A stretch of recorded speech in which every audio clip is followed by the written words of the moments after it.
Que alegria estar com você mais uma vez aqui na TV Novo Tempo e também na internet, estudando a Bíblia. Hoje vamos estudar Jeremias capítulo 12. E é uma alegria quando nós podemos abrir a Bíblia, ouvir a voz de Deus e, claro, sermos guiados pelo Espírito Santo do Senhor. Porque a Bíblia é a inspiração do Espírito Santo de Deus. E é por isso que nós vamos orar agora, pedindo então a sua direção, a fim de que possamos compreender mais este capítulo de hoje. Vamos orar? Bondoso Deus e Pai, nós te louvamos, te agradecemos pelo estudo da palavra de hoje. Dá-nos a sabedoria para compreendê-la. Em nome de Jesus. Amém. Jeremias 12. Bom, esse capítulo nós encontramos Jeremias queixando-se da prosperidade dos ímpios. Ele contempla a ruína deles pela fé. Também vemos aqui que Deus adverte a Jeremias sobre a traição dos seus irmãos e também lamenta por sua herança. E também no capítulo 12, o Senhor promete ao penitente, aos fiéis, o retorno do cativeiro. E eu quero destacar então alguns versos que trazem lições espirituais importantes para mim, mas você também pode destacar outros versos à medida que você vai lendo Jeremias capítulo 12, ou a Bíblia a cada dia, outros versos que vão impactar você também. Vamos ao verso 1 então, que é o verso que eu quero destacar aqui primeiro. Diz o seguinte, Jeremias 12, verso 1. Justo és, ó Senhor, quando entro contigo num pleito, justo és. Contudo falarei contigo dos teus juízos. Porque prospera o caminho dos perversos e vivem em paz todos os que procedem perfidamente? Bom, Deus é justo. A luta de Jeremias aqui é a mesma que Asaf teve lá no Salmo 73. Não sei se você lembra, mas o Salmo 73, ele começa com o mesmo clamor de Jeremias 12. O Salmo 73 foi escrito por Asaf. E Asaf, ele diz o seguinte no início do capítulo, ele diz assim: com efeito, Deus é bom para com Israel. Deus é bom para com os de coração limpo. Quanto a mim, quase me resvalaram os pés. Pouco faltou para que se desviassem os meus passos. Por quê? Porque eu invejava os arrogantes ao ver a prosperidade dos ímpios. Então, Asaf quase se desviou dos caminhos do Senhor, porque ele invejava os ímpios, até que Asaf entrou no santuário, e aí vem o versículo 17 do Salmo 73, ele entrou no santuário, ele contemplou o que aconteceria com os ímpios, com os maus, através da cerimônia do altar do sacrifício, e então ele se converteu, entregou a vida ao Senhor e disse no final do Salmo 73, ele disse o seguinte: quanto a mim, bom é estar junto a Deus. Esta experiência de Asaf é a mesma que teve Jeremias aqui. Asaf compreendeu o assunto da prosperidade dos ímpios e o fim deles e reafirmou que Deus é justo. Jeremias compreende melhor o assunto entre os capítulos 11 e 13, nesse meio tempo aqui. Mas nós estamos no 12 agora, então ele ainda vai num crescente. Bom, eu aprendo com isso, ao ler o capítulo 12, que nós podemos ter dúvidas, por que não? Perguntas não respondidas, podemos ter, mas elas não devem nos afastar de Deus, e sim nos levar a Deus. Sabe, o versículo 3, aqui de Jeremias 12, diz assim: Tu, Senhor, me conheces, tu me vês, tu me provas. No verso 3 ainda ele continua dizendo assim: Tu provas o que sente o meu coração para contigo. E mais, arranca-os como ovelhas para o matadouros e destina-os para o dia da matança. Ou seja, Deus conhece o meu coração. No caso de Jeremias, ele estava confiante que Deus está consciente da sua sinceridade. Jeremias, ele espera que Deus o vindique. É porque Deus conhece o nosso coração que nós não precisamos temer. Não precisamos temer. O versículo 5, por exemplo, olha só o que diz o verso 5. Ele diz assim, se te fatigas correndo com homens que vão a pé, como poderás competir com os que vão a cavalo? Se em terra de paz não te sentes seguro, que farás na floresta do Jordão? Bom, precisamos ser fiéis a Deus e buscar a Deus em todos os momentos. Uma outra lição que podemos aprender desse verso é que aqui nós vemos uma ilustração que representa as vicissitudes comuns da vida, comparadas a cavalos ou a cavaleiros. Elas representam as mais difíceis experiências, ou seja, um homem comum ele podia esperar ser acompanhado por seus companheiros.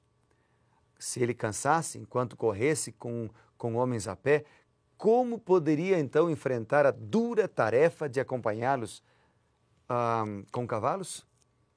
A lição dada ao profeta aqui, ela serve para nós hoje. Ou seja, se nós negligenciamos as menores tarefas da vida, como nós vamos enfrentar as maiores responsabilidades que virão? Se sucumbirmos às pequenas tentações diárias, como venceremos as maiores crises da vida? Se não suportamos os menores problemas da vida, como resistiremos às terríveis tribulações que ainda virão sobre nós? Por fim, se deixamos de atender às situações do presente com fé, com confiança, como conseguiremos permanecer nas dificuldades quase insuportáveis e nos enganos quase invencíveis que virão sobre nós no tempo de angústia? É por isso que hoje, em tempo de liberdade, hoje, enquanto podemos, hoje, enquanto temos oportunidade, nós precisamos buscar a Deus. Nós precisamos conversar com o Senhor. Jeremias, no capítulo 12, começa reclamando, conversando com Deus e colocando diante dele as suas dúvidas, os seus temores. E sabe o que isso significa? Que quando uma pessoa tem intimidade com Deus, ela tem abertura para falar com Deus sobre os seus problemas, sobre as suas dúvidas, sobre as suas angústias, sobre aquilo que o faz chorar. Eu quero ainda ler com você o versículo 14. A Bíblia diz aí no versículo 14 de Jeremias 12. Assim diz o Senhor acerca dos meus maus vizinhos que se apoderam da minha herança, que deixei ao meu povo de Israel. Eis que os arrancarei da terra e da casa de Judá, arrancarei do meio deles. E será que depois de os haver arrancado, tornarei a compadecer-me deles e os farei voltar, cada um à sua herança, cada um à sua terra. E ainda o verso 16 diz, se diligentemente aprenderem os caminhos do meu povo, jurando pelo meu nome, tão certo como vive o Senhor, como ensinaram o meu povo a jurar por Baal, então serão edificados no meio do meu povo. Bom, o versículo 14 diz, assim diz o Senhor. Se a palavra do profeta é a palavra de Deus. O verso 15 apresenta que Deus é misericordioso, porque ele diz ali que ele torna a compadecer-se. Como diz Miqueias, capítulo 7, ele torna a ter misericórdia de nós. O versículo 16 que li aqui, ele apresenta que todas as bênçãos de Deus, elas dependem de uma palavrinha de duas letras. Uma conjunção condicional. Se. Se diligentemente aprenderem os caminhos do meu povo. Deus deseja salvar. Ezequiel capítulo 18, por exemplo, olha só o que diz Ezequiel 18. Ezequiel 18. Vou ler aqui para você. Vamos lá? Ezequiel 18 diz o seguinte, no verso 23, acaso tenho eu prazer na morte do perverso? Diz o Senhor Deus, não desejo eu, antes desejo que ele se converta dos seus maus caminhos e viva. Depois no verso 32 diz assim, porque não tenho prazer na morte de ninguém, diz o Senhor Deus, portanto, convertei-vos e vivei. Deus não tem prazer na morte dos ímpios, por isso ele apela, convertam-se. O verso 15, Jeremias 12, verso 15, que nós lemos juntos também, ele mostra que as punições elas dependiam de uma outra palavra, que é uma conjunção conclusiva, é a palavra mas. Aqui no verso 15 diz assim, ó, será que depois de os haver arrancado, tornarei a compadecer-me deles e os farei voltar cada um à sua herança, cada um à sua terra. E aí no versículo 17 diz assim, mas se não quiserem ouvir, arrancarei tal nação, arrancá-la-ei e a farei perecer, diz o Senhor. Mas se não quiserem ouvir. Deus quis abençoar, mas o povo não quis. Deus queria proteger, mas o povo se afastou. Deus queria guiar, mas o povo soltou a mão do Senhor. Lembre-se, meu amigo, são nossas decisões, não nossas condições, que determinam o nosso destino. Essa é uma frase de Anthony Robbins. Vou repetir para você. Presta atenção nessa frase. São as nossas decisões, não as nossas condições, que determinam o nosso destino.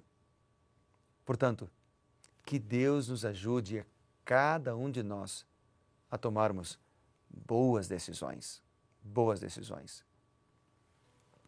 E indo para o final da minha reflexão, eu quero ler contigo novamente, então, refrisar novamente contigo a estrutura do capítulo 12. Ele começa com Jeremias, entre aspas, reclamando do Senhor, ou para o Senhor, melhor dizendo, o que mostra para a gente a intimidade que Jeremias tinha com Deus. Ele tinha intimidade tal que conversava com Deus sobre as suas dúvidas, sobre os seus temores, sobre os seus problemas. Depois, nós vemos Deus exortando a cada um de nós a, enquanto temos liberdade, enquanto estamos bem, buscarmos o Senhor, para que quando venham as dificuldades e os problemas não venhamos a desistir. E por fim ele diz, tudo vai depender de você. Se você não se desviar, se você aprender os meus caminhos. E termina dizendo, mas se você se desviar, você colherá aquilo que plantou. Por isso que Deus nos ajude então a tomarmos boas decisões e andarmos em seus caminhos sempre. Eu quero orar agora para que Deus ajude você e a mim para nós tomarmos boas decisões todos os dias. Oremos. Bondoso Deus e Pai, nós somos pecadores e sempre falhamos, mas hoje nos colocamos em Tuas mãos e oramos no Teu precioso nome para que possamos ter sabedoria para tomar boas decisões. Em nome de Jesus. Amém. Que Deus te abençoe, meu amigo, e lembre-se, seja reavivado por Sua palavra diariamente. Grande abraço.